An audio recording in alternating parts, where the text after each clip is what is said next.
Hello guys and welcome back to the FPL Duo. We are back for another stream.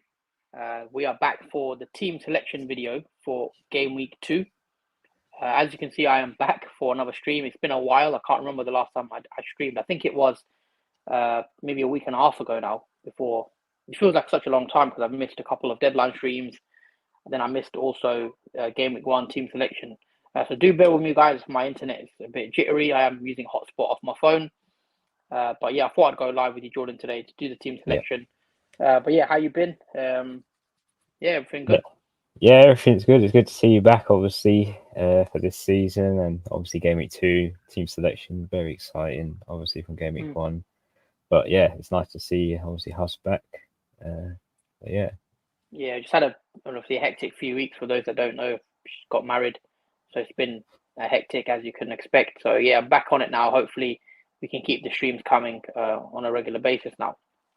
So what we'll do, we will recap Game Week 1 scores because, as you know, obviously I've been away for the past couple of weeks, haven't managed to really stream. So I'll quickly recap how my team has done. We'll also recap your team, Jordan, for your Game Week 1 scores, and then we'll discuss what our teams are looking like for Game Week 2. So Game Week 1 was pretty decent for me. I think the average was 57 for Game Week 1. So yeah, all in all, a decent week. So if you look at my team, in goal, I did have Dean Henderson. I don't know if you managed to check my team, Jordan, because obviously we didn't stream since then. So it might be your first time even seeing my team. So I went with Dean Henderson in goal. He did blank after the 2-1 loss to Brentford.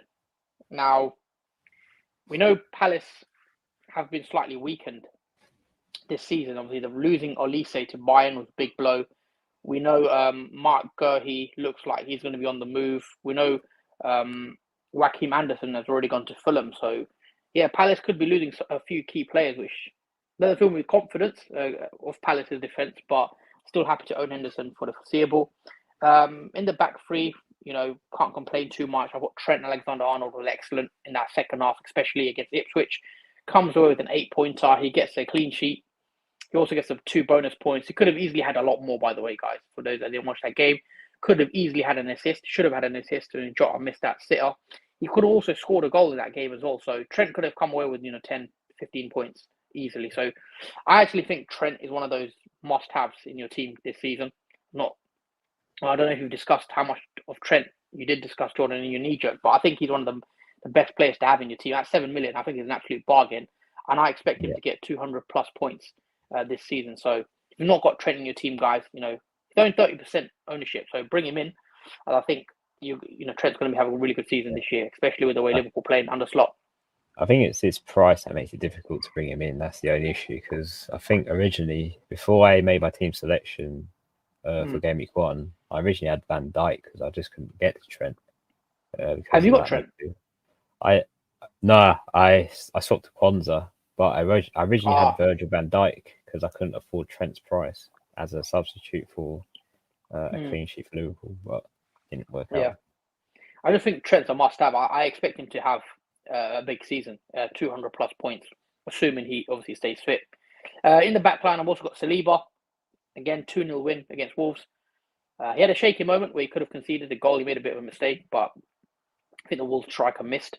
It comes over with a clean sheet, and that's what we expect from Arsenal. Good defensive record last year.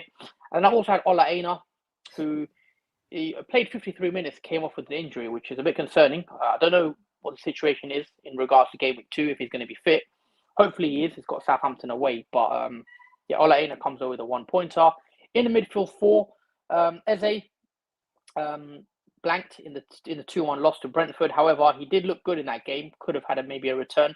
And the fixtures next is West Ham. So I'm happy to hold Eze for the longer midterm. I think he's a great pick. It would have been better if, obviously, Olise was there. But he's now the main man up front with Palace, and I expect him to have a decent season for them. So I'm happy to own Eze, and hopefully he can get me some attacking returns in the coming weeks. Saka, again, 12-pointer from him. I definitely was a lock in my team quite early on. I did want to have an Arsenal attacker. I'm glad I've gone with Saka in the end. He comes away with a 12-pointer after his goal, assist. He also got clean sheet point. He did pick up a yellow card as well, so got the -1. And he also came with 2 bonus points. I think Saka's going to stay in my team for a while because I do like having that Arsenal attack there as well. I also like Kai Havertz's performance. I think Kai Havertz is another good option if you're looking for an Arsenal player as well. And Nkunku was a bit disappointing. He only played, I think, 57 minutes and then he came off. So I have a slight regret going with Nkunku from Gameweek 1. If I could go back and change it, I probably would go with someone else rather than Nkunku. But it was a tough fixture against Man City. He's got some good games coming up now. You've got Wolves, Palace, Bournemouth, and West Ham in the next 4. So we'll see how he gets on. Again, if he doesn't start and play 90 minutes against Wolves, he probably will be my transfer out for someone like Emil Smith-Rowe at Fulham. It's a lot cheaper, and I think I want to take money out of that position. And finally, to complete the midfield 4, another player that was 100% locked in my team. Because I don't have Salah, I wanted to have a Liverpool attacker in there, and I think Jota is I think it's a bargain at his price. I think he's a must-have. If you don't have Salah, that is, I think you should have Jota because you want to have at least one of them. Jota, 7.5 million, playing up front for Liverpool, out of position, gets an extra point for the goal, similar to Salah.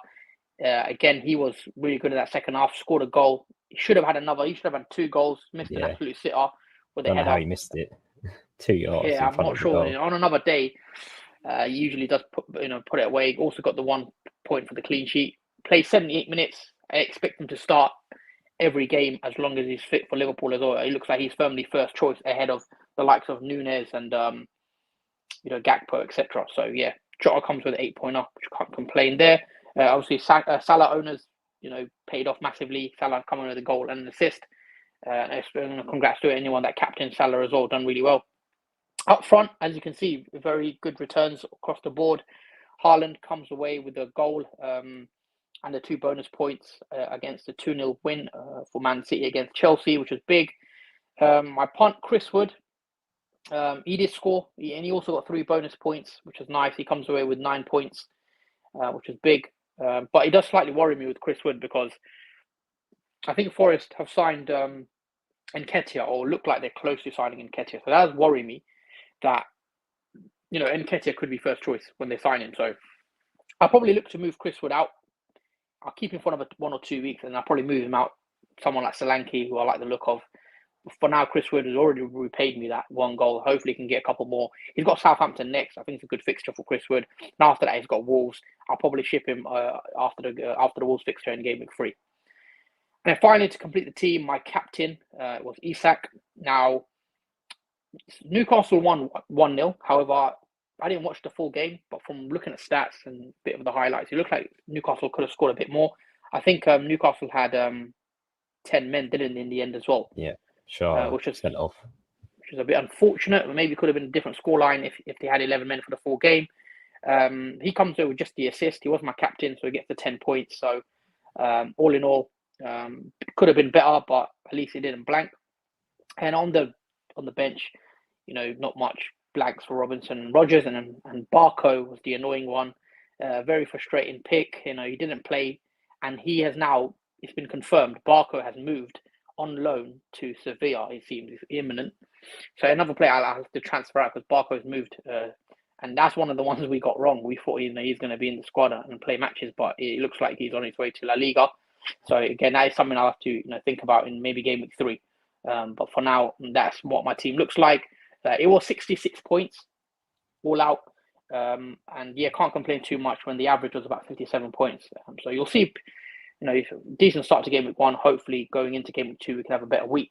So yeah, Jordan, that's my team. Let's pull up your teams, show us how you did. And yeah, what your highlights were and what you made of Gameweek 1, really.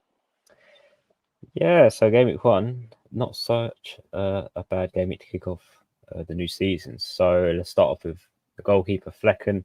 He doesn't manage a clean sheet against Crystal Palace, but he did manage to make 6 saves, which gave him 2 points from his saves, and obviously the minutes he played on top of that. So a total of 4 points for him, which isn't too bad. I wasn't expecting a clean sheet from that game, but it's good to rely on a goalkeeper for saves as well. if they don't manage to get a clean sheet. So 4 points, I'll take that from Flecken.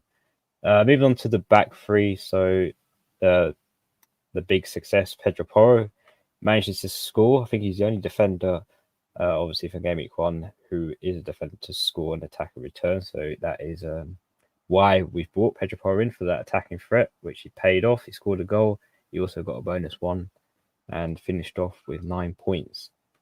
He is currently yellow flagged, but we'll talk about that more when it comes to our team selection. Moving on to Kwanzaa, who, on the other hand, was a bit of the annoying side of the Game Week 1, because obviously he was substituted off for a tactical substitution. It wasn't down to injury. It was just the manager preferred Konate over Kwanzaa. And yeah, he came off after the first half, didn't return for the second one, and only played 45 minutes, so he only gets 1 point. He does miss out on the clean sheet, though, because Liverpool did win 2-0, which adds insult to injury from that. Last in defence, we got Dan Burn, and Newcastle managed just about to scrape her clean sheet against Southampton after going 10 men down, after Shaw getting a red card around the 27th minute, which I think did dampen Newcastle's attack and made him a little bit more vulnerable in that defence. But yeah, Dan Burn does get a clean sheet. He did get a yellow card, so he ends up on the 5 points, but a nice double clean sheet for the back three. Moving on to the midfield, a little bit more returns here. So Saka as well. I had a good feeling from Saka against Wolves. Yeah, he did score. He also assisted on the goals. He managed to get a clean sheet and a yellow card on top of that, but he did get a bonus too as well. So a massive double haul of 12 points to kick off Saka's season. Moving on to next midfielder, Bruno Fernandes. Didn't get off to the greatest, if I'm honest, in that Man United game. It felt like watching Man United last season. Pretty lethargic, not really any chemistry, and not really any teamwork really involved in that game. Although Man United did score the late winner from Xerxes, and they did win 1-0, but nothing really much from Bruno Fernandes. He did have some opportunities to score, but he didn't really have his shooting boots on, so he ends up on 3 points. Moving on to the Liverpool duos, so let's start off with Diogo Jota. And yeah, I was kind of afraid that Jota wouldn't get a return from this game, because I was thinking any moment now he's going to be substituted off. But thankfully, before he got substituted off the 78th minute, he did manage to score a goal and got a clean sheet point as well. So he ends up on a nice 8 points, followed by his teammate Salah, who regrettably I did vice captain, wish I captained it now. He did get a goal and assist with a clean sheet and a bonus 3-2, so he ends up on a massive 14 points. So whoever captured him, well done. Moving on to last midfielders, not really much to speak about with Gordon.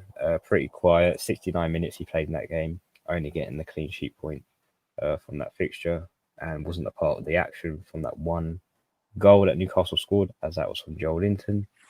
And moving on to the front two, we got Solanke. Again, he played 90 minutes, but not really much in that match. Surprisingly, Spurs did draw 1-1 to Leicester. Was quite a surprising result, but Leicester did play well from Jamie Vardy's goal to equalise it. And yeah, bit underwhelming for Solanke to score 2 points in Game Week 1. And finally, moving on to my captain of the first game week, and that is Isaac. Only getting the assist from Joel Linton's goal, and only getting 5 points, but with the captaincy over him, that's a total of 10. So yeah, not the right captain choice to start off Game Week 1, but at least Isaac got an attacker return for my team. And just quickly on the bench, thankfully there's no returns there. Obviously Valdi Martian is Brentford's second backup goalkeeper, so he didn't play. Meniz blanked, so did Robertson, and Davies too, who played Man City, with only getting 1 point from that fixture. So overall, Game Week 1 hasn't been that bad. 71 points and 1.2 million in terms of overall rank. It doesn't really matter. Obviously, it's still early days, so there's always a lot more to play for come Game Week. So it's a good start, regardless of where obviously our rankings are at the moment. Yeah, sorry. Can you hear me, by the way? Because I know I lagged out for a second ago. Yeah, I hear you loud and clear. Yeah, sorry. My internet, so I do apologize. My internet is messing up a bit. I am hotspotting off my phone at the moment. But yeah, I mean, you had a pretty good week still. 71 points. At the moment, it's a really good score, I think, for a game week one. But yeah, that's how we did, guys, for our game week one. We'll also discuss game week two in a moment. Let's take a few of the comments. So we've got Patrick. Hi, guys. Any Porro news? As far as I can see from what I saw earlier, it looks like Porro did train. He's back in full training. So if you've got Porro, I'd keep him. Also, unless we hear close to the deadline that he's going to miss out. But Porro, again, a great pick. He did score in the first game, and he looks like he's back and ready to go for game week two. David said, "Hi, hey, Huss is back. How's married life treating you?" Yeah, I mean, just been hectic. That's why I missed a few of the streams. I've not managed to really be able to stream, but yeah, it's all good. Just settling in now. But yeah, enjoying it so far, and yeah, just I can sleep again. I've just been so busy. The last couple of days it's been all over the place. But yeah, all good. I appreciate David for you asking. Yeah, it was really good, the wedding. We've got another comment. Eze to Jota says, I've transferred Eze to Jota. I think Eze is a good pick, to be fair. I do like the Eze if you've got him. But again, Jota is one of those players as well that looks really good playing up front for Liverpool. And I think Jota could pay dividends in the next couple of games. Yeah, that is an interesting transfer because obviously I think Eze could have possibly had a hat-trick in that game. So he was a bit very unfortunate to not get a single return against Brentford. And obviously the Jota one, yeah, hopefully it doesn't backfire on New Ray if Eze does get anything in this game week too. But yeah, early transfer, very, very interesting one. Yeah, I didn't watch the full game of Palace, but I know Eze looked really good. So hopefully game week two he can pay off for myself. I've still got him. And also David says, me and a few others ruined Jordan's game week one by convincing him to swap Van Dijk and Eze to Konza and Bruno. Now Konza's price has dropped too. No need to apologise, David. It was still my decision. Obviously, that is down to me, so no need to apologise for that at all. But in the obviously deadline stream, Huss, I sort of was persuaded because I did have Van Dijk, and then I switched to Konza, and then I upgraded obviously Eze to Bruno Fernandes. And I'm just not keen on. I'm just not keen on Bruno, the Bruno pick. Yeah. I know a lot of people went Bruno last minute, which surprised me that you went to Bruno last minute, to be honest. Yeah, I think it was slight temptation from the chat, I think, in terms of that.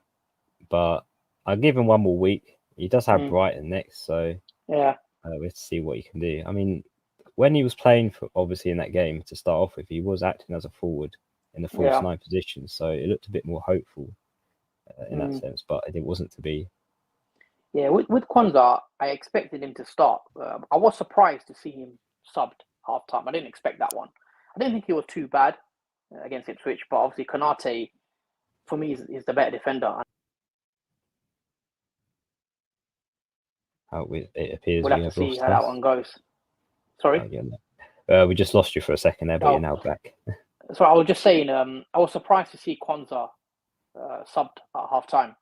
Because I didn't think he had a bad game, but Konate is the better defender, so I expect Konate now to stay as number one and Konza as backup. But we'll have to see. It's unfortunate that for those that took that risk, brought Konza in, because that 4.5 million starting Liverpool centre back, he is tempting. But with Van Dijk, you also got that surety. And Eze again, I've loved it. Eze's been in my team since weeks. Since the game sort of came out, he's always in my team. So we'll see how they do in the next couple of weeks, and maybe it's one we consider. If Konza gets benched again, game week 2 and game week 3 misses out, then I think, you might want to be looking to remove him. Yes. Comment as well from Patrick. Great news. Only got Ipswich cover on the bench at the back, so I need Porro to start to roll the transfer. Let's talk about game week 2 now. If you want to pull up your team, let's have a look at your boss team and also your transfer plans, because I don't know if you're going to make a move. Obviously, Konza's dropped in price, so you've lost a bit of team value there. Talk us through your starting 11. Just run us through very quickly, and then also any plans for transfers as well, if you're thinking of making moves. Yeah, so here comes an exciting part. Team selection for game week 2. So let's start off with the goalkeeper. I'll let you go. Yeah, so let's start off with the goalkeeper and the defenders. So obviously Flecken is the goalkeeper that I'm playing because I don't have any other one that is a playing goalkeeper, but he does have Liverpool away. So yeah, not expecting a clean sheet from that at all, but I'm in no position to change my goalkeeper, so I'll just have to ride with that for game week 2. Moving on to the back 3, so I am playing Robinson this week. I did bench him last week against Man United, but with the fixture Leicester at home, it looks a bit more preferable for Fulham's fixtures now because they look pretty good long term as well, and he does show attacking threat, especially in that Man United game. Next, we've got Pedro Porro, who's currently flagged that we've spoken about. Obviously, fingers crossed, he should be fine for that Everton at home fixture. But just in case, make sure you have some bench cover if he isn't. But we'll hear from team news about his update on whether he's starting or not. And finally, we've got Kwanzaa, who's got Brentford at home. So I'm giving him one more chance, Kwanzaa. If he doesn't manage to play enough minutes for another clean sheet, possibly for Liverpool against I don't Brentford think at he home. starts, by the way. I don't think You don't Kwanzaa think he starts. starts? So, no, I would be surprised if he starts. I mean, have you got? I mean, we'll see your bench. Have you got any starting defenders or? Yeah, there is bench cover for Kwanzaa in the scenario if he does get benched in that game. But yeah, it won't work out if he does get benched again transfer wise. But we'll have to wait and see. So moving on to the midfield that I've chosen, and that's the 4 midfielders. So Saka has got Aston Villa away, tough fixture for him, but I think the form that Arsenal are in at the moment, any fixture I think for them is pretty good, regardless of what team they're facing. Moving on to Bruno Fernandes, he's got Brighton away. Is there some redemption for at Brighton Stadium to see if he can get a return? We have to wait and see, obviously. Otherwise, he could be in the transfer plans later down the line. Next, we've got the duo Diogo Jota and Salah. Obviously, complete the triple up on Liverpool with Brentford at home. And Salah is the captain for my team currently, as you can see on the screen. So, yeah, I'm happy with the 2 strikers. They did return in game week 1, both of them. So, I'm happy to play them, especially with a home fixture at Anfield. So, I'm excited to see that. And finally, to complete, obviously, the front 3, we've got Meniz. He's got a nice fixture against Leicester at home. Again, I think he's a bit underlooked. Kind of like a differential for me because his ownership is considerably low. So I'm quite excited to see what he can do against Leicester. Isak is the next one. He's got Bournemouth away. Not sure what to think of this one because it could go either way for either team, but hopefully Isak can continue his run of attack and returns. Hopefully get his first goal this season. And finally, we've got Solanke to complete the front 3, who's got Everton at home. And Everton did lose 3-0 in game week 1, so it will be interesting to see what Spurs can do against them out there playing at home. And just quickly to complete the rest of the team on the bench and the rest of the information on the screen. So Vardy Martin, non-playing goalkeeper, has got Liverpool away. And obviously, you see the 2 Newcastle players on the bench.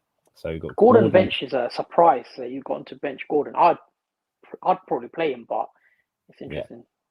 It is a little sacrifice because I want to play Meniz because I did originally have him on the bench, but I think that game is because it's away as well. Newcastle's form away hasn't been the greatest like we saw last season, so I'm hoping that Gordon does blank. And obviously, I've got his teammate Dan Burn on the bench too. So in case Kwanzaa doesn't start, like we mentioned, Dan Burn can come on, but again, I'm not expecting a clean sheet from him.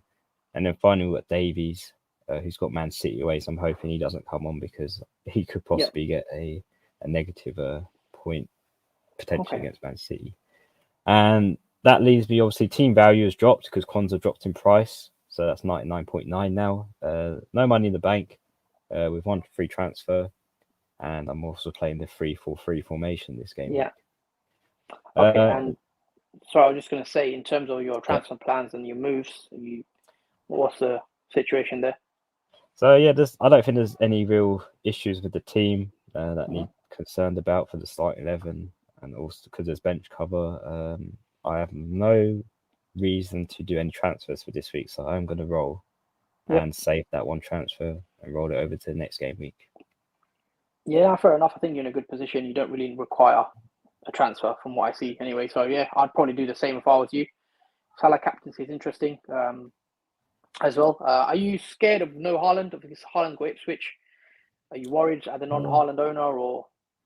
Well, I think there's a bit too much of Haaland FOMO because whenever a player's got a nice fixture like he has against Ipswich, especially when a lot of people are considering triple captaining Haaland for that single game week, as much as I'm expecting a lot from Haaland in that game, it's just I'm not too afraid of not owning him because I've got Salah in there. I've got players that potentially other players that won't have because Haaland, because of 50 million, he is the sort of price of two players in the team. So unless he scores massive like a hat trick, I think I should be fine to obviously wave out this game week if he does go big. I think he could go big. We'll come onto my team. I think it is one of those fixtures where he could get a hat trick, but again, we'll have to see on the weekend. So I'll quickly read out my team. Unfortunately, because I am streaming off my iPad, it's not actually letting me share my screen. So I'll have to just read it to you guys if you don't mind. So my goalkeeper is Dean Henderson, who's got West Ham at home. Again, I don't expect a clean sheet, especially with Crystal Palace losing Anderson and He looks like on the move. So he's a weak in their defence. I'm interested to see who Crystal Palace do buy in the centre-back position to strengthen the defence again. So we'll have to see what happens. And that is a home fixture, so I'm hoping Henderson can keep me a clean sheet. Back three looks decent for me. I've got Trent Alexander-Arnold, who's got Brentford at home. Again, it's a good fixture for him, I think, for attacking returns, potentially. I've got Saliba, who's got Aston Villa away. I don't expect a clean sheet for Arsenal, but we'll have to see how they get on. And yeah, I'm happy to own Saliba for this one. I'm also playing Robinson as well, Jordan, similar to yourself. Robinson's got Leicester at home. He looked pretty decent in the first game, Robinson. So interested to see how he does. Home fixture against Leicester, and I think he could potentially surprise a few this season, maybe get a couple of attacking returns. So one to watch out, Robinson. I think for his price at 4.5 million, I think decent value for money. For the midfield four, I am playing Eze, who's got West Ham at home. Again, I like the look of Eze in game one. Excited to see what he can do. If he can get an attacking return, that would be great. I've got Saka as well against Villa away. Saka coming off a double-digit haul in game week one. Can he keep it up against Villa? Again, it's a big game. Villa away. I don't think Arsenal beat Villa last season in the two fixtures. So we'll have to see how Arsenal get on in that game. But it's going to be a tough game at Villa Park. I'm also playing Nkunku. Now, Chelsea do play on Thursday. I think they've got a qualifying match for the Europa Conference, I believe. So we'll have to see Nkunku. If I hear Nkunku's not going to play against Wolves, I've got Rodgers on the bench. I've also got Olaena who's flagged. So I might be tempted to move for Nkunku out for someone like Smith Rowe if I see Nkunku is going to not feature against Wolves. But for now, I'm happy to keep Nkunku, see what he does against Wolves. Because I always knew that game week one's going to be tough. So it's more that game week 2 and 3 that I bought him in for. But Chelsea are buying a new player every day, so I'm not sure what's going to happen there. And also, we've got a comment here from Colm that says that Nkunku starts tonight. If that is the case, I believe, again, depending on how many minutes he plays, if he comes off early after 50, 60 minutes, if I hear that he's going to start in the Premier League game, then I will keep him. If I get any sort of inkling that he's not going to play, then Nkunku will be taken out of my team. But Nkunku is starting tonight against Servette in the Europa Conference League qualifying playoffs, the first leg. So it is slightly concerning. But then again, Pedro Neto starts, Caicedo starts, so Mudryk starting. So again, I'm not sure if he's going to start that league game, but it's one I will monitor. And I want to see how he gets on tonight. Diego Jota completes my midfield four as well. So Diego Jota again, Brentford at home, great fixture at Anfield. I expect Liverpool to sort of kick on from that performance in the second half, especially Liverpool looked very good. Diego Jota again, clinical when he got the ball, missed a chance. So yeah, I'm hoping he can cover Salah. Because I've got no Salah in my team, and hopefully Diego Jota can sort of get me by as a non-Salah owner. And up front, I've got Isak against Bournemouth away. Sorry, a good fixture for Isak. Happy to see what he can do after his assist in game week 1. I'm expecting Isak to have a good season. He's got some good fixtures coming up as well, so he's sort of more of a longer term pick in my team. Again, Chris Wood, they've got Southampton away. I'll give him 2 more games before I look to potentially switch him out. Again, he's very low owned, only 6.6%, so he's a differential in my team. So yeah, he's got Southampton, and I'm happy to see what he can do as well.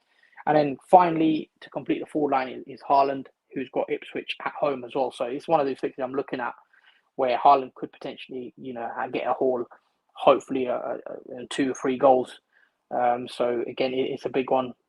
53% ownership Haaland, so it's fairly low compared to previous seasons that we've seen. Due to his price, obviously, a lot of people have chose between Salah or Haaland. But Haaland did score against Chelsea, and it's one of the best fixtures Man City are going to have. I think Ipswich looked really good against Liverpool in the first half. They did cause Liverpool some issues, but they did tire in the second half, and I expect Man City to something similar to happen to Man City as well. And because Man City are at home, I do expect Man City to win quite comfortably. But Ipswich, they won't be a rollover, especially the new team. But again, Haaland is my captain. I think Haaland is the outstanding captain choice this week. If you've got Haaland, I would recommend captaining Haaland. So yeah, that's my 11. And on the bench, I've got Ola Aina, Rodgers, and Barco. And we know Barco is going to go on loan. Rodgers is Arsenal, and then Ola Aina is flagged with a 75% chance of playing. So I'll monitor that, see if he's fit to start that game, because it gives me some decent bench cover. But all in all, that is my game week 2 squad. And coming on to my transfer plans, the plan is to roll, guys, as I don't feel like I need to make a move. If I see Nkunku play 90 minutes tonight, and then if I hear rumours pre-deadline that Nkunku is going to be benched or rotated, I will do Nkunku to Emil Smith-Rowe of Fulham, and then that will be my 11. But ideally, I don't want to make any moves. So I'm happy with my current setup. But that's the plan, guys. Let us know your transfer plans as well in the video, in the comments. Sorry, let us know what your team's looking like. Yeah, I think a lot of people this week are going to roll. I mean, I've only seen a few people where they've had Salah in the team and have decided to take a hit to downgrade Salah to a cheap midfielder and upgrade a forward to Haaland as like a switch around. And if they had a really good game week, obviously getting like 80 plus points, then this has become like an optimal move that I've seen in a few teams from game week 1 to go towards game week 2. I think Haaland is a really good pick this week, but again, Salah I think is also a really good pick as well. I don't think I would look at to rush Salah out of your team. I think Salah looks as good as ever. I know last season sort of near the end tailed off his form, but again, I expect another big season from Mo Salah. I think he looks as good as ever, really, in terms of his shape he's in at the moment. So I think both really good picks. Obviously, Haaland does have the better fixture on paper. Delica says, evening, lads. Would you say it's more important to have a Man City defender or a midfielder for Ipswich and beyond? I think if you're looking at defender, I think Vardio is the one I'd go for. The only one I'd go for in the Man City defence. Rico Lewis, if he, again, we don't know if he's going to be nailed, but I think Vardio is a safe option. But I wouldn't be going for any of the midfielders, I don't think. I think Haaland is the one that you'd want. And maybe a Vardio in defence if you're going Man City defence.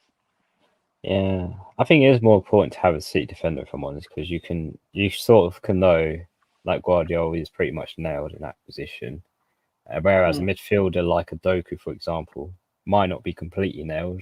I expected to play against Ipswich, and I would take a punt if I did have Doku on obviously that fixture, just to have a City asset.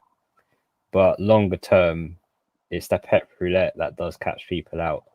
So there's always that we always have to be wary of when obviously Pep rotates midfielders around and decides to bench them. So I think it is more important to have a nailed City defender rather than a midfielder that possibly might become a potential rotation risk later down the line. Yeah, Colm also says definitely. I think Hassan's frozen for the time being. Hopefully he does return. But yeah, obviously we'll read out Colm's comments. So definitely rolling, but no Haaland is what it is. Getting 80 points in game week 1 definitely helps me. Yeah, absolutely, Colm. 80 points in game week 1 is a pretty good start. Sorry, I think I went off there again. Yes, you are now back. Sorry, I do apologize again. My internet, I'm not in my usual setup, guys, so my internet's not great at the moment. Hopefully we are back to normal from next week in terms of my normal streaming setup. But yeah, I think that's everything, Jordan. I think we'll probably wrap it up here. We are back again. I want to say Saturday, right? Yeah, Saturday is the deadline for Gameweek 2. So What yeah, time is deadline? the deadline time is going to be at, well, it's 11 o'clock deadline, so it'll be a 10 o'clock in the morning stream. Yeah. So On I probably Saturday. will be driving at that time, so I probably won't make it for the deadline stream. So I'll tweet my team out anyway, if I don't make it for that stream, but we'll see. But yeah, nice to be back after a little break. Thank you guys for watching the stream as well. If you have enjoyed the content, please make sure you do like the stream, hit that like button. Make sure you subscribe, guys, if you're watching for the first time or if you're watching on a playback. But yeah, I think that's everything there, Jordan. Do you have anything else you want to discuss potentially, or? That pretty much covers everything, I think, in this session for the team selection. But make sure you do tune in for the deadline stream on Saturday morning, guys, at 10 o'clock in the morning. It should be good, even though we're not making any transfer plans. You never know, there could be a little twist come there. But yeah, until then, guys, take care. Obviously, enjoy the rest of your week, and I shall see you Saturday morning for the deadline stream. Yeah, thank you, guys, and good luck to everyone. And thank you for watching.